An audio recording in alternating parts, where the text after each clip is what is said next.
The crew of a passenger jet search in vain for their airport. Look carefully. Rain is making it impossible to see. It's like this approach. Go around. More than 200 passengers are on board. As I turned round, a huge fireball came out. Investigators search for clues. Could a vital missing piece of equipment be responsible for the crash? I think the best way to describe that would have been irresponsible. I know a lot of people could have walked off that plane that night. Nothing will change my views on that.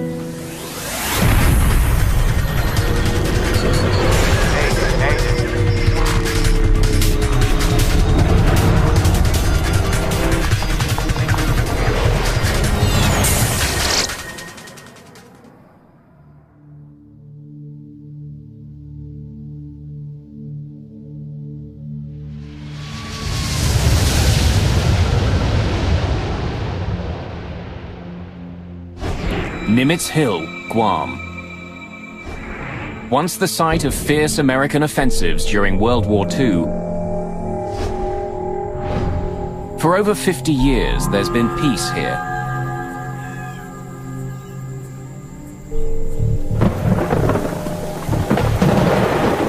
Now the hill is peaceful, invaded by hunters.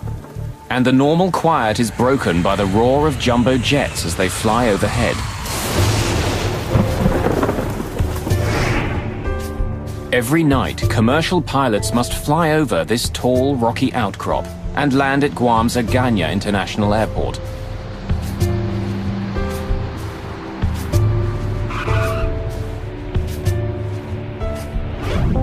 Flights come from airports all across Asia. Just past midnight, on August the 6th, 1997, Korean Airlines Flight 801 is on its way to Guam from Seoul, South Korea. 42-year-old captain Park Young-chol is at the controls. A former Korean Air Force pilot, Park has been flying 747s for more than 6 years. Just a few months ago, he received a Flight Safety Award from the President of Korean Air for successfully handling a 747 engine failure at low altitude. Park is supposed to be flying to the United Arab Emirates tonight, but a scheduling change has put him in command of this shorter flight to Guam. In the cabin, Korean, Japanese, and Western tourists are heading for Guam's pristine beaches.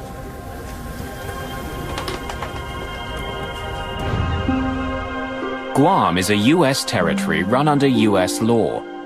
The island is tiny, fewer than 600 square kilometers, but there's enough sand to keep people coming.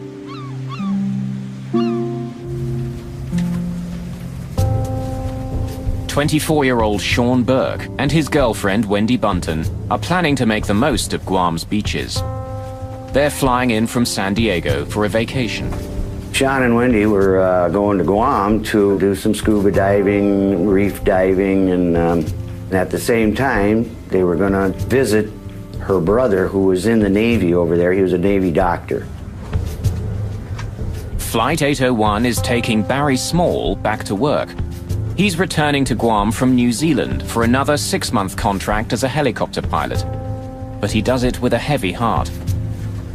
The night before I left, my father had a heart attack, and I had to CPR him until the ambulance arrived, and decided to cancel the contract so I could help him. But he was insistent that you must carry on with your job. The flight is still a couple of hours from Guam, when the calm evening is brutally interrupted.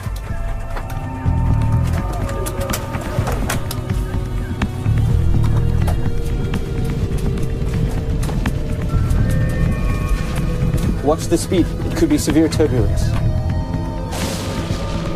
Make an announcement to have everyone in their seats with seatbelts on. Ladies and gentlemen, this is your first officer speaking.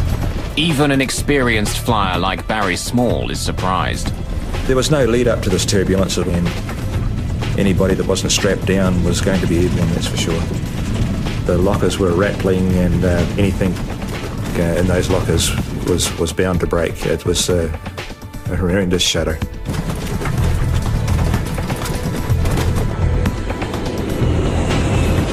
It's heavy turbulence, but the crew ride it out. Eventually, the flight returns to normal. We're through it. Let the passengers know. Ladies and gentlemen, this is your first officer speaking. We have cleared the turbulent area. But it's left some of the passengers shaken. Shh. It's okay, Rika. We'll be there soon. Ma'am, if you don't mind, I'm gonna move this duty-free up here for you.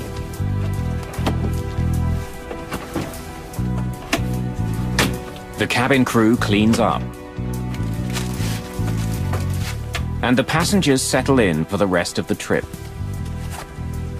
Because of the 12-hour stopover in Seoul and no change of clothes, it was getting rather uncomfortable in a tropical environment, and I took my shoes off just to relax a little bit and feel more comfortable. Captain Park and his crew begin looking ahead. They know there's more unsettled weather coming. Rain has been hitting Guam on and off all day. In fact, August is the heart of the island's rainy season. Small showers can pop up, making visibility unpredictable. In that particular part of the world, they have what's called a top hat thunderstorm. That is a very small thunderstorm that builds up all times of the day, and it's very short-lived, so it wouldn't hamper the pilot's ability to actually conduct the approach. It's going to just obscure his view for some period of time while they're transiting through it. Just past 1 in the morning, Korean Air Flight 801 makes initial radio contact with Kurt Mayo, the radar controller at Guam's airport. Guam Center, Korea 801, leaving level 410 for 2,600. Korean Air 801, roger.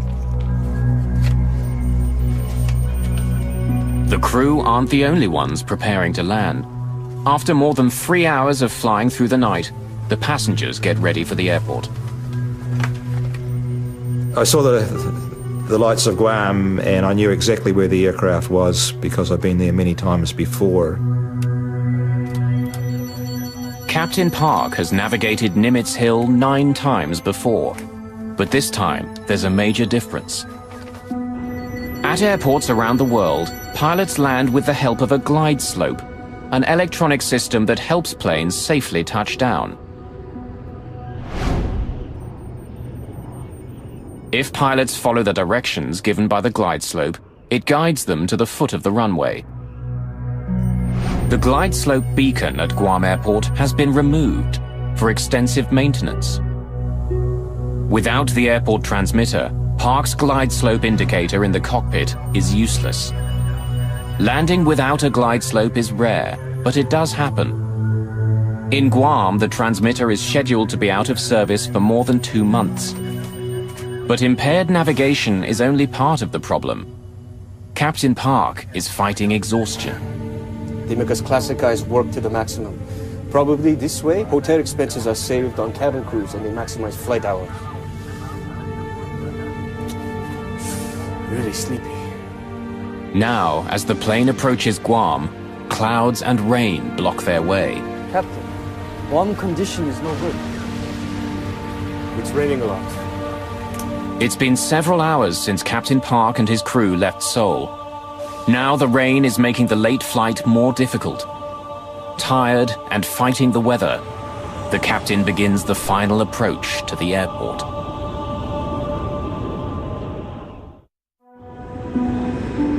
August the 6th, 1997.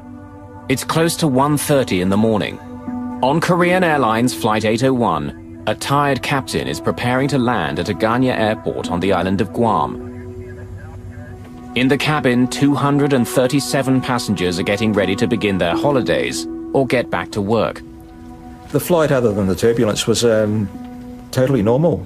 We had our meals, and it was just a totally normal flight in every way. As the jet approaches Guam, an erratic storm pushes rain and clouds between the plane and the airport. It's hard to see. The captain wants to make a small change in course to avoid the worst of the weather. Request 20-mile deviation to the left as we are descending. Guam Center, Korean 801, request deviation 10 miles left of track. Korean Air 801, Roger. Veering around cloud cover, Captain Park Young-chol struggles to get a clear view of his approach.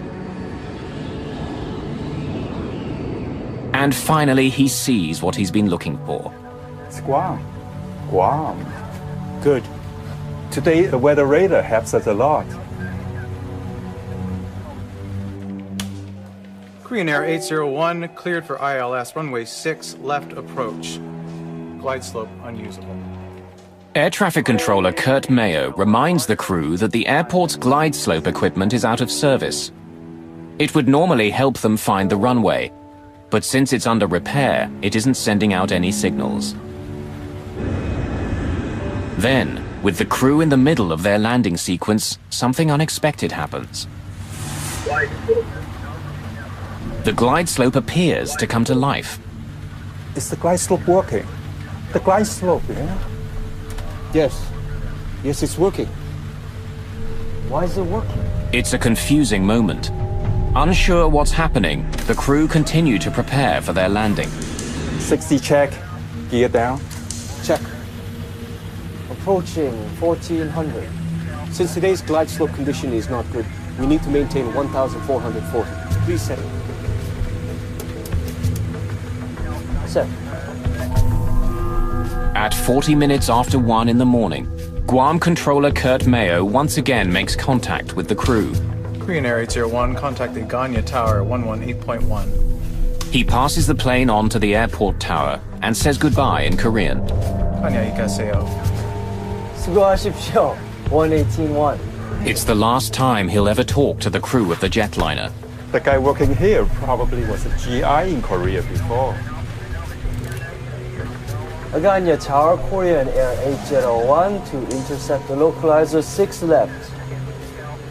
Korean Air 801 Heavy, Aganya Tower. Runway 6 cleared to land. Korean 801 Roger, clear to land 6 left. Flaps 30. Flaps 30. As the plane descends, clouds and rain close in again. They've lost sight of the airport. Look carefully. Ladies and gentlemen, we're preparing for landing at Aganya International Airport in Guam. Please return your seats to the upright position, fasten your seatbelts, and prepare for landing.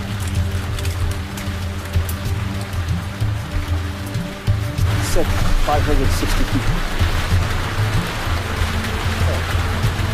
As the plane flies closer to the ground, the crew expects they'll see the airport any second.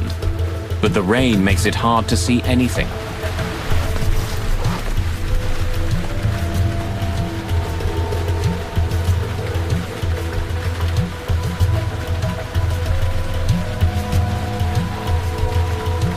Isn't the glide slope working? Wiper on. Then a computerized voice fills the cockpit. It's the ground proximity warning system, which tells the crew they're just 500 feet in the air. But they still can't see the runway.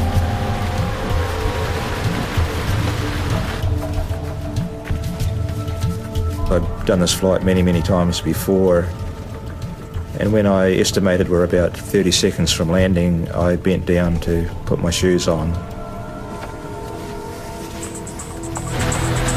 200. The plane is now just 200 feet above the ground, but still the crew can't see the runway. They're quickly running out of time. Let's make a missed approach. Not in sight. Not in sight. Missed approach. Go around. Go around. Flaps.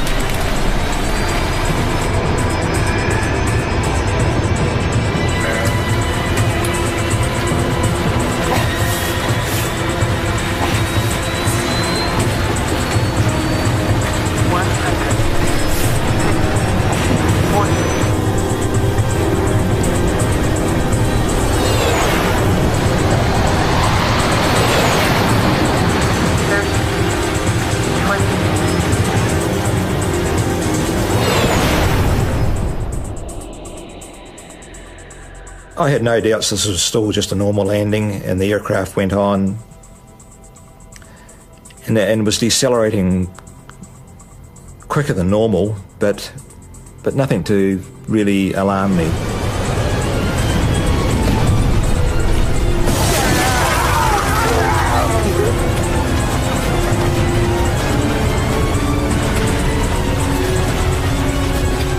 Things were getting pretty serious then. The aircraft was starting to break apart.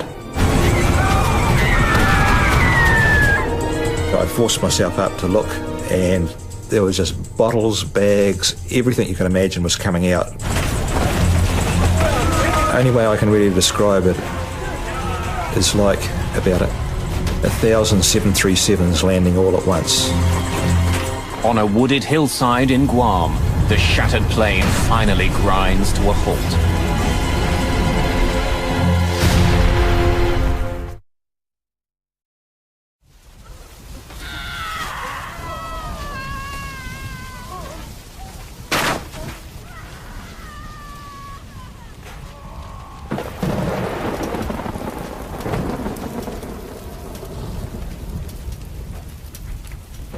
I was too scared to undo my seatbelt at that stage because I was waiting for the next bounce to go over another ravine or whatever was going to happen next.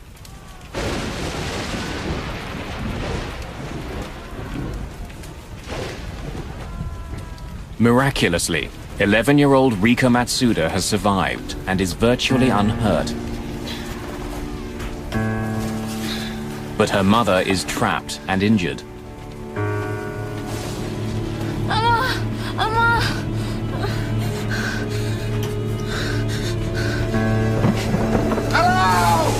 Barry Small is also injured and terrified that fire is sweeping through the plane. The fire started in the front and proceeded from the front to the back towards me. There was no floor lighting or anything like that, but the fire was so intense there was no problems to see where I was going.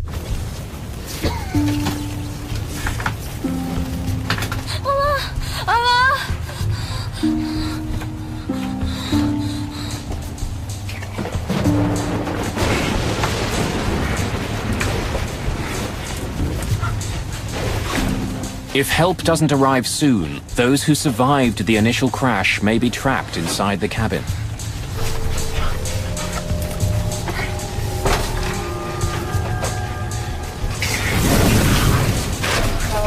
Korean Air 801 Heavy, Tower, how do you hear? Everyone in the cockpit has been killed. But airport authorities still have no idea what's happened aboard Flight 801.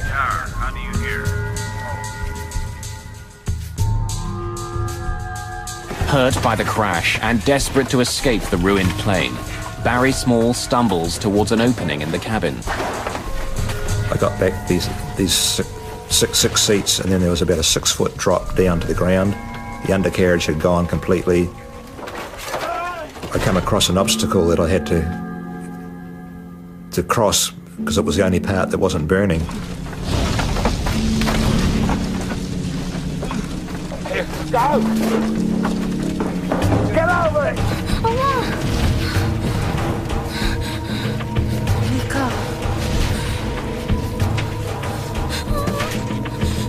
Rika's mother tells her daughter to get out of the burning plane. Go now, get out of here. Go. Now go. You must go. Go. You must go now. Go.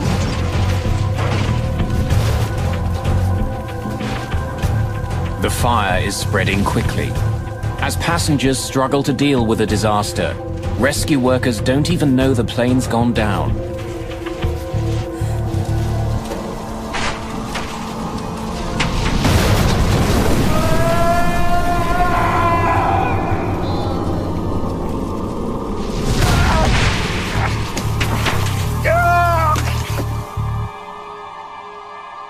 The fire engulfed both the Asian gentleman and myself, to the extent that it burnt my arms, and my watch got that hot it was melting into my flesh. and I had to flick it off. Minutes earlier, Kurt Mayo had passed the passenger jet onto the local tower controllers. Now he learns it hasn't landed yet. Approach Aganya. Did Korean Air come back to you? No.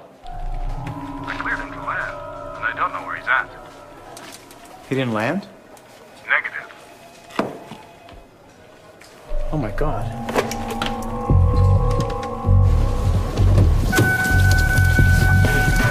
Within minutes, Guam Fire Chief Chuck Sanchez is en route. I was thinking, my God, 747, where's it at? Is it on island? Is it on sea? What is the plan here?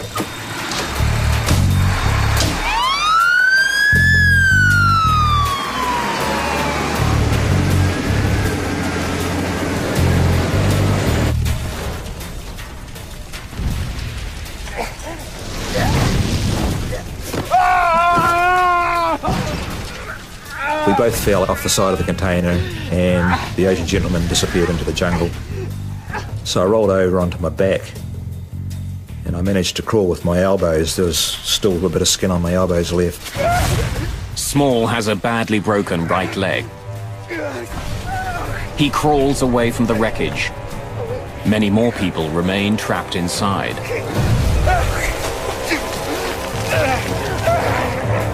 Lying there, it just sounded like a battlefield. It was just like a movie.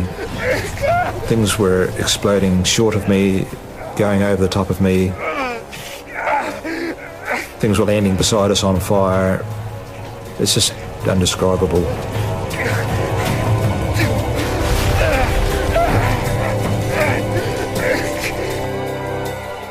There's only one way for emergency crews to get down to the wreck site, along a single access road that runs beside Nimitz Hill. As they race to the accident scene, rescue workers discover a major obstacle. A pipeline has been ripped out of the ground by the crash and thrown across the road. There's no way around it. Having heard about the crash, the island's governor, Carl Gutierrez, has joined the rescue team. Engine Company 7, get this thing out of the way. You guys, get the medikits and come with me. We reached the closest point of approach to the crash site, which was up the hill and probably about another 150 yards downhill. Gentlemen, turn on whatever lights you got to guide us down this path, and let's do it.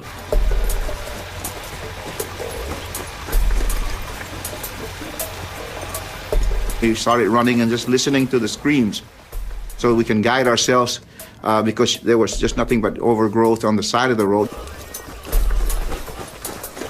At one point, I stopped him and I go, Governor, sir, I need you to make some serious decision in this operation, and I don't think I want you to move further. I'd like for you to stay on this side, and I don't want you to get hurt.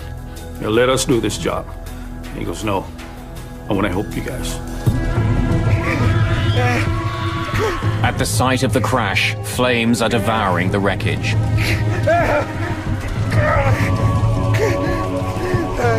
Hampered by his broken leg, Small can only look on as people cry out for help.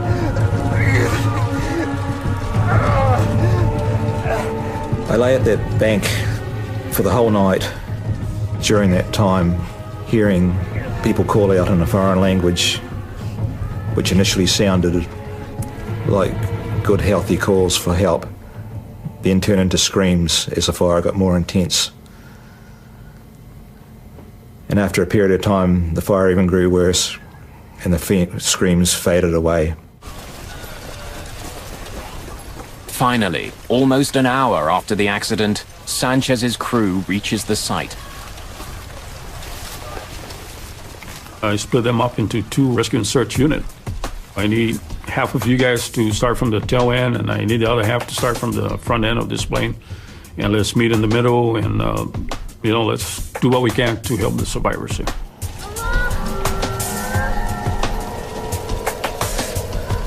Guam's governor, Carl Gutierrez, sees Rika Matsuda all alone and crying out for her mother.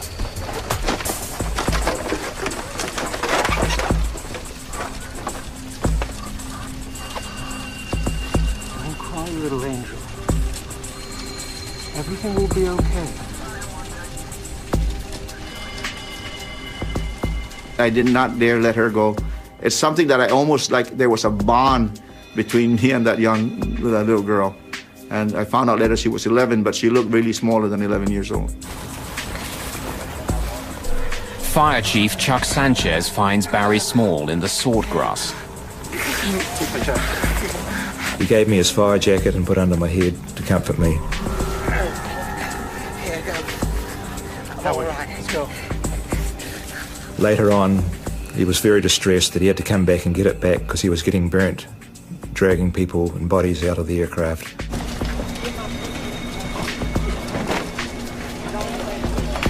We were cutting trees to use for splint. We were taking off our protective gears to cover the survivors.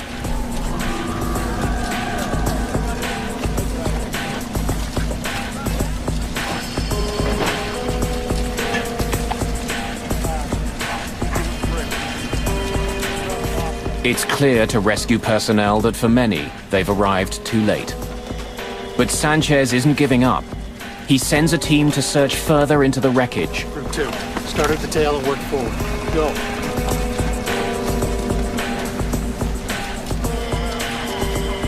What I heard was this large explosion, man, right where they were at.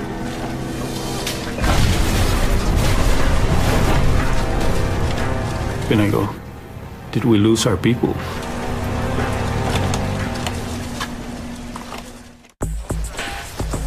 A Boeing 747 has crashed on a rugged hillside in Guam, just a few miles short of the airport. There were 254 people on board. Rescue workers comb through the wreckage when an explosion rips through the remains of the plane.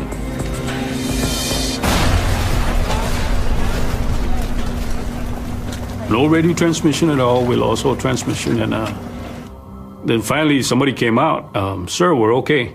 We survived the explosion. Everybody's accounted for.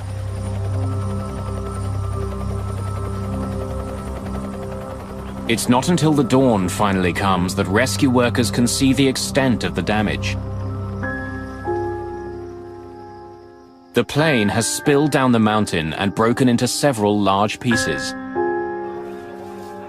Only 26 people survived the disaster.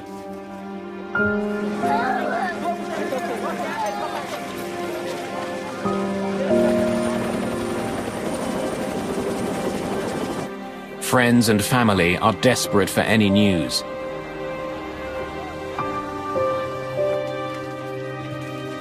Many bodies are badly burned. Although most of the passengers are Korean, Sean Burke and his girlfriend Wendy Bunton are among a few Americans on the flight.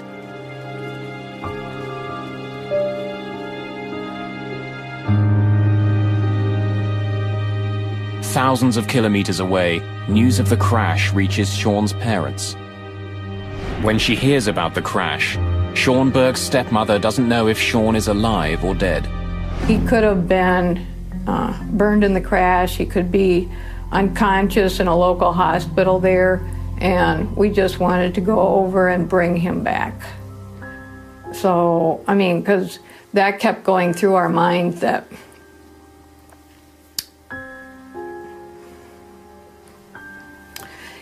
he possibly could be laying on the hillside.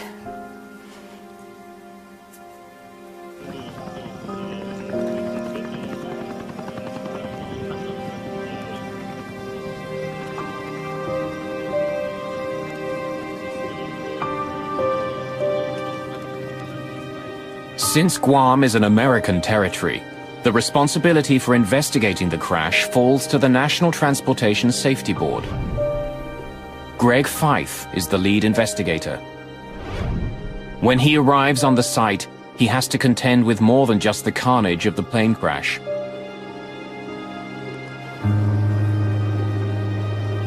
Grieving family members surround the scene, making it especially difficult for investigators to work.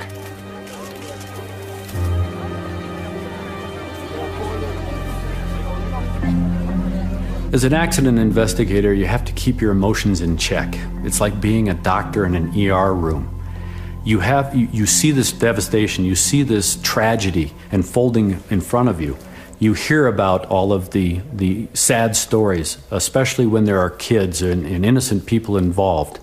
And as an accident investigator, you have to keep those emotions in check because you have to remain objective, you have to remain emotionless to be able to do your job effectively. And we had a whole building full of people just like us. They were all grieving and crying out. It was just horrible.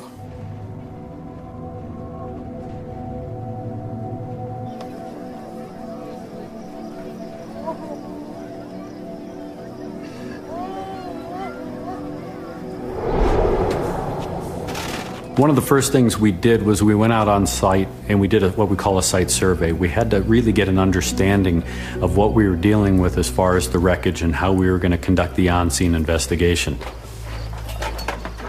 During the preliminary investigation, Fythe finds that large sections of the plane are almost completely intact. The airplane landed relatively under control. That is, that the pilot basically landed the airplane into the trees and into that terrain. Unfortunately, it was 3 miles from the airport.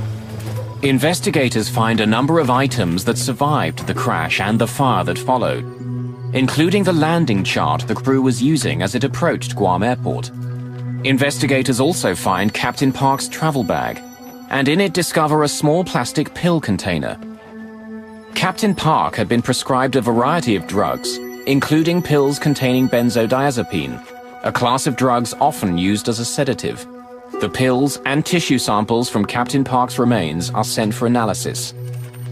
The landing chart becomes part of a growing pile of evidence. Using information from the jet's flight data recorder, investigators recreate the plane's flight path. The relatively gentle slope of its descent supports Fythe's belief that the jet all but landed on the hillside. But the flight path shouldn't look like this. Korean Air 801 cleared for ILS runway 6 left approach. Glide slope unusable. Korean 801, roger, clear for ILS runway 6 left. The crew had been told that the glide slope at the airport wasn't working. It meant that the captain had to take more manual control of his plane. It is now up to the pilot to fly an established procedure called a step down, where he starts at an altitude of, say, 2,000 feet. When he gets to a particular point located by what they call DME, or distance measuring equipment, he then starts a descent to another prescribed altitude. If the crew was following the step-down procedure, its flight path would resemble a set of stairs. But after the first step, the plane enters a long, slow descent. If you don't hit those step downs, and those altitudes are prescribed to give you terrain clearance, if you don't fly that as depicted on the approach chart, you run the risk of flying into an obstruction or high terrain. The plane's cockpit voice recorder has also been recovered from the debris. Fythe and his team begin to analyze it, hoping to better understand what happened in the cockpit. Set 560 feet. On 2 separate occasions, Captain Park gave orders to descend long before he was supposed to. But there are other clues on the tape as well. The cockpit voice recorder provided us, the investigators, quite a bit of information. But one of the key elements that we found was that the flight crew appeared to be tired. Really sleepy. This was a chartered flight, so it would have put them on what we call backside of the clock flying. That is, they wouldn't be normally flying during the day, they are now flying at night. And typically your body says you should be asleep when it's dark outside. The sedatives could have made a difficult situation even worse. But when the lab results come back, they're conclusive. While he had the pills with him, there are no traces of them in Captain Park's system. When lead investigator Greg Fythe returns to the cockpit voice recorder, he focuses on the captain's discussion of the glide slope. Is the glide slope working?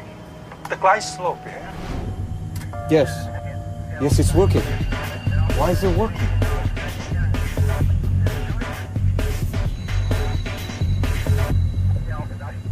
he started to see the glide slope needle move a little bit and started to question the other crew members as to whether or not the glide slope was actually working or not. It's early in the morning. After a long flight, Captain Park is tired, perhaps confused and distracted by the unexpected readings on his glide slope. It became very apparent listening to the cockpit voice recorder that in fact he got fixated. But Fythe still doesn't understand why Park's glide slope appeared to be working. Was there a problem on this plane? Or is the equipment susceptible to problems that could affect other jets as well? To find out, he brings in navigation expert Nelson Spornheimer.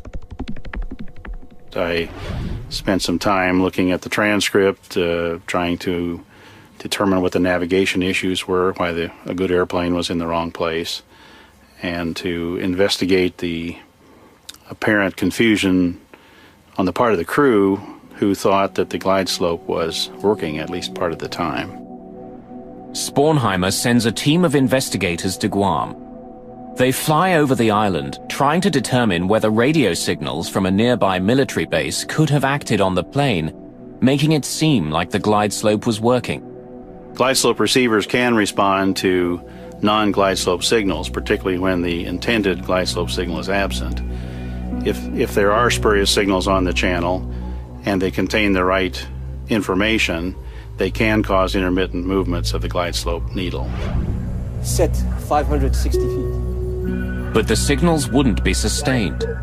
Like a light switch turning quickly on and off, the glide slope indicator would give periodic indications that it was working, but not for long. My conclusion was that spurious signals, whether they be from other transmitters or failed ground equipment such as personal walkie-talkies, could not cause a sustained warning flag movement. If the glide slope wasn't fully operating, why did Park believe it was? And even if he did believe it was working, why did he crash into Nimitz Hill? Isn't the glide slope working? Wiper on. As investigators continue to try to piece together the causes of the crash, Barry Small is trying to understand why he and 25 others survived. I went to touch my shoes, we hit the ground, and I was accidentally in the perfect crash position by some sort of miracle. An airline engineering apprentice and helicopter pilot, Small understands airplanes. I do firmly believe there are some changes that could be made to aircraft. Small believes that the way crossbars are built into aircraft seats caused one of his legs to break, but luck saved his other leg. My right leg went forward and crashed into the bar in front of the seat and broke. My left leg was saved by my carry bag stopping my leg going forward and hit that bar. Still able to walk on his one good leg, Small escapes while others remain trapped inside.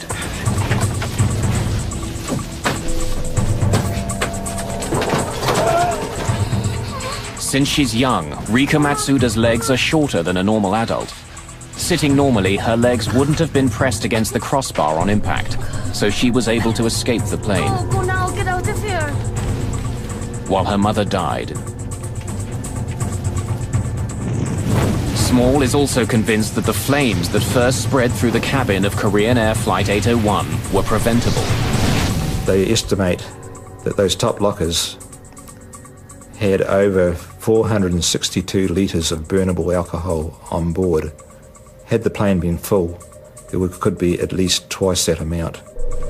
During the crash, Small believes that the duty-free alcohol mixed with oxygen in the plane's ceiling. The combination ignited with deadly results. It's a fire he thinks could have been prevented.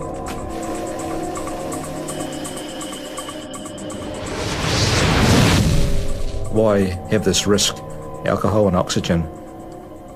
I thought, for aircraft's about safety, and this is just a blatant breaking of the rules of safety as far as I'm concerned. As he continues to recover from the accident, Small is determined to prevent what had happened to him from happening to others. He decides to push for changes on how seats are made and how duty-free alcohol is stored. For NTSB investigator Greg Feith, the biggest question still remains. How did an experienced pilot, one recently honored by his company for his safety record, crash his plane 5 kilometers short of the airport?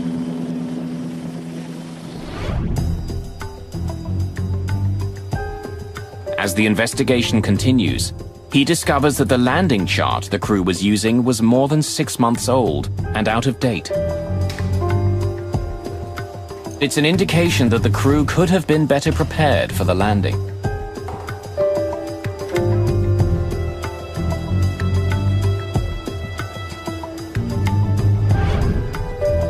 When he reviews the training practices for Korean Airlines, Feith uncovers more gaps in the information that the crew received. We found that the Korean Airlines flight crew had all of their training based on airports with approaches where the DME was always co-located at the airport. DME is distance measuring equipment, electronic beacons that tell pilots where they are in relation to the airport. Often the final beacon is found at the foot of the runway. That was not the case in Guam. The airport was in fact 5 kilometers further on. Struggling to see through the rain, Park was unable to find the airport. Distracted by the unexpected glide slope readings, Park used the final beacon as a guide, expecting it to take him right to the runway. Let's make a missed approach. Not inside. Not inside. Missed approach. Go around. Go around. Flaps.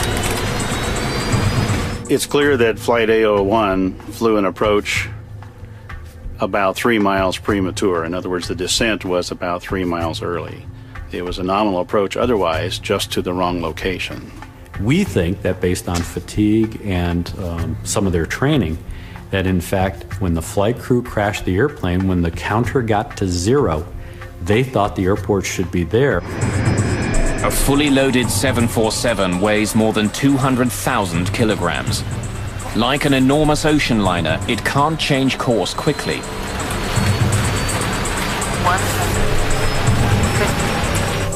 Blinded by rain and relying on their equipment, the crew of Korean Air Flight 801 thought they were heading straight at the runway. When they realized something was wrong, it was too late. As the investigation continues, Feith and his team make a startling discovery. Equipment that would have given the crew more time to react had been disabled on purpose. In August of 1997, the crash of Korean Air Flight 801 took the lives of more than 200 people.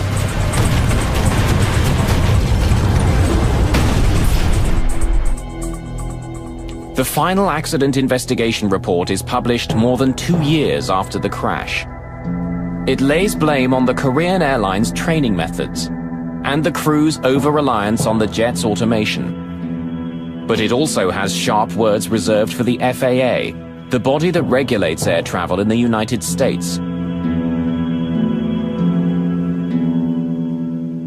Because of an FAA decision, a critical piece of technology that could have saved Flight 801 was intentionally disabled. The Minimum Safe Altitude Warning System, or MSAW, is a standard piece of equipment at major American airports. But in Guam, the FAA had made a critical alteration to the way it was used. MSAW uses radar to watch the planes as they come into the airport. If they're too low, a warning is given to air traffic controllers, who can then relay it to the crew. But in Guam, the system kept giving nuisance readings to controllers. The controllers kept getting these nuisance warnings.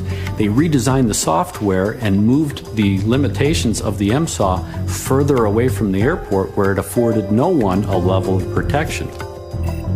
Instead of watching the planes as they neared the airport, the system in Guam now tracked them when they were more than 80 kilometers away over the ocean.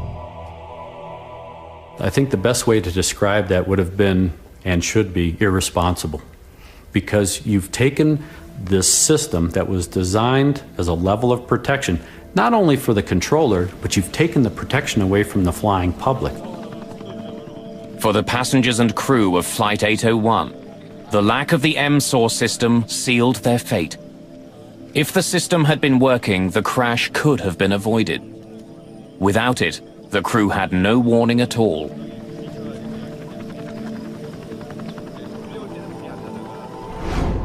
The two pilots didn't want to die. They had families. No one wanted to die. We still do not blame them. The bottom line is nobody wanted to be in that situation. It was just something that happened.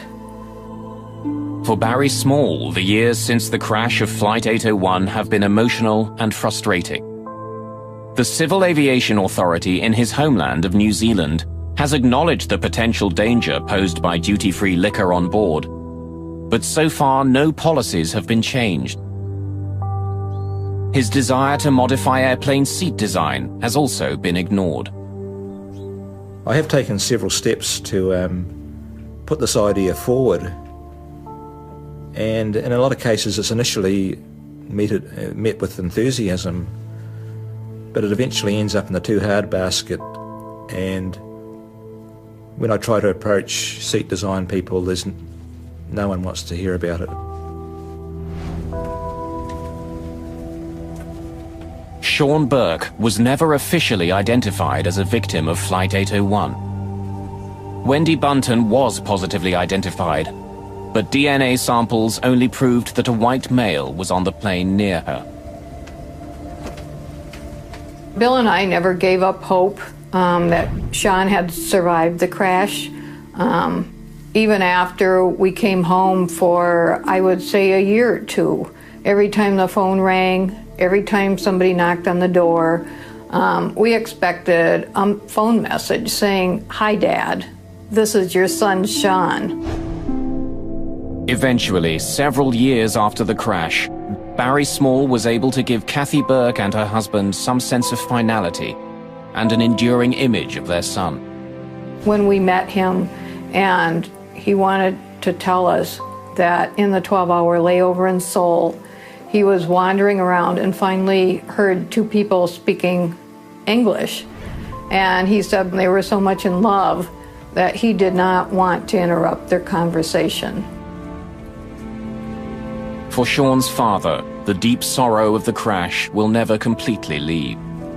For me, the grief of Sean's loss never ends. Hasn't gotten better, hasn't got worse. Just another day. For everybody else, it's gone. You know, I expect people to move on, but I'll be this way till the day I'm with him again.